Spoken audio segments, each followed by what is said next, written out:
Hello दोस्तों। अक्सर doctors आपको इस तरह की एडवाइस देते हैं कि आप क्या खा रहे हैं, क्या नहीं खा रहे हैं, क्या आपके डाइटरी पैटर्न है, उसके लिए एक फूड जर्नल मेंटेन करिए। ये फूड जर्नल की इंपॉर्टेंस क्या है और इससे क्या क्या चीज़ों में फ़ायदा हो सकता है, आज डिस्कस करने का प्रयास करेंगे।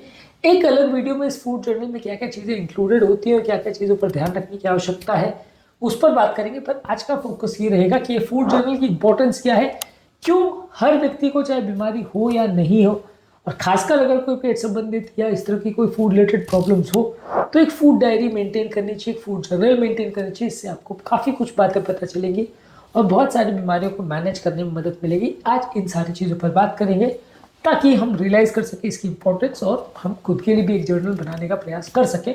टॉपिक पर जाने से पहले जो लोग हमारे चैनल पर नए हैं उन्हें रिक्वेस्ट करूँगा कि चैनल को सब्सक्राइब करें, वीडियोज़ को लाइक करें, शेयर करें, फॉलो करें, कमेंट करें, पूरा देखिए। टॉपिक इंपॉर्टेंट है, इसे एक तक देखिएगा। चलिए शुरू करते हैं।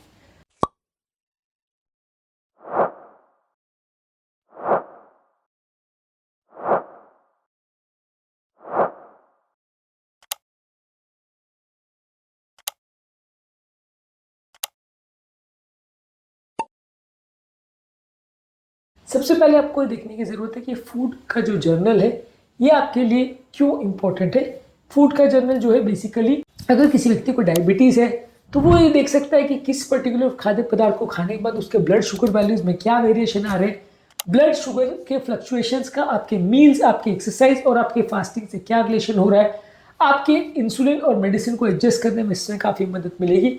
फूड जर्नल में आप नोट डाउन करोगे कि मैंने ये खाया उसके बाद मेरा शुगर इतना बढ़ा, मैंने ये खाया उसके बाद इतना बढ़ा, तो उसको ट्रैक करने में और दवाई को डोजेस को एडजस्ट करने में आपको मदद मिलेगी कि किस पर्टिकुलर चीज़ को करने के बाद या कोई पर्टिकुलर एक्सरसाइज करने के बाद या खाने के बाद शुगर वैल्यूज़ में कितना वेरिएशन देखने को मिलता है, आप उस हिसाब से एडजस्टमेंट कर सकते हो।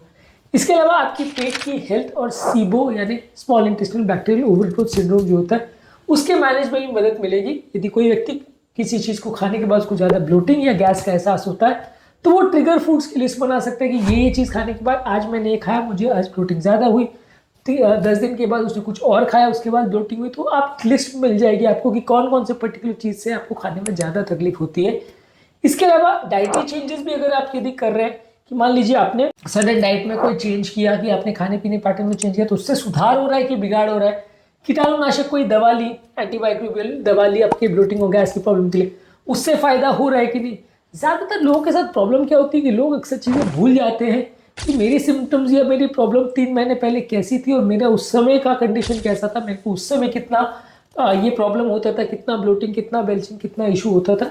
लोगों को वेगली ज़रूर याद रहता है कि हाँ पहले से कुछ बेटर है, कुछ खराब है, लेकिन एग्जैक्ट आपको कितने बार होता था, क्या खाने के बाद होता था, ये सारी चीज़ों के बारे में अक्सर लोग भूल जाते हैं। और इवन 7 दिन 10 दिन पुराना भी यदि डॉक्टर्स आपको पूछते हैं तो ज़्यादातर लोग को याद नहीं रहता कि उन्होंने क्या खाया था या क्या खाने के बाद उनको ज़्यादा प्रॉब्लम होती है। लोग नोटिस नहीं करते सारी चीज़ों को।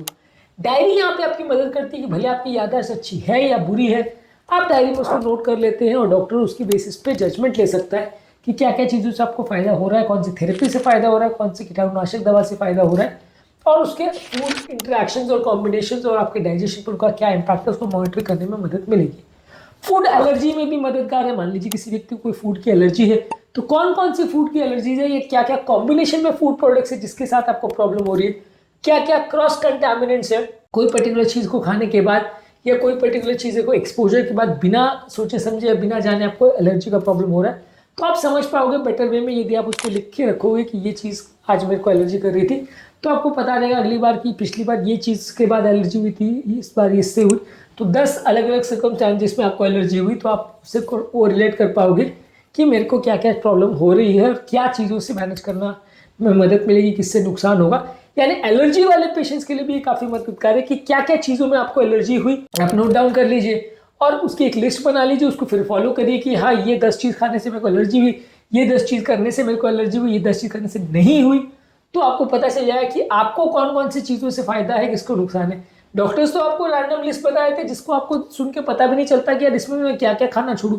कोई बोलता है दूध नहीं खाओ, दही नहीं खाओ, टमाटर नहीं खाओ, बैगन नहीं खाओ, ये नहीं खाओ, 50 तरह की लिस्ट बोल देते हैं। अब उसको कैसे फॉलो करें, आपको उस चीज़ से एलर्जी है या नहीं कैसे पता चलेगा। तो आप अपना पैटर्न देखिए कि आज मैंने दूध पिया था तो मेरे को एलर्जी हुई, इसका मतलब दूध से एलर्जी है। टमाटर खाया था तो एलर्जी नहीं हुई, मतलब टमाटर से एलर्जी नहीं है। बैगन खाया तो एलर्जी हुई तो उससे है। तो आप नोट डाउन करोगे तो आप डॉक्टर को बता पाओगे सर ये 10 चीज़ों में ये 4 से मेरे को एलर्जी, ये 6 से नहीं है, मेरे को आप इस तरह से डाइट अपना मैनेज करने में हेल्प करिए, तो वो आपको हेल्प ज़्यादा बेटर वे में कर पाएंगे।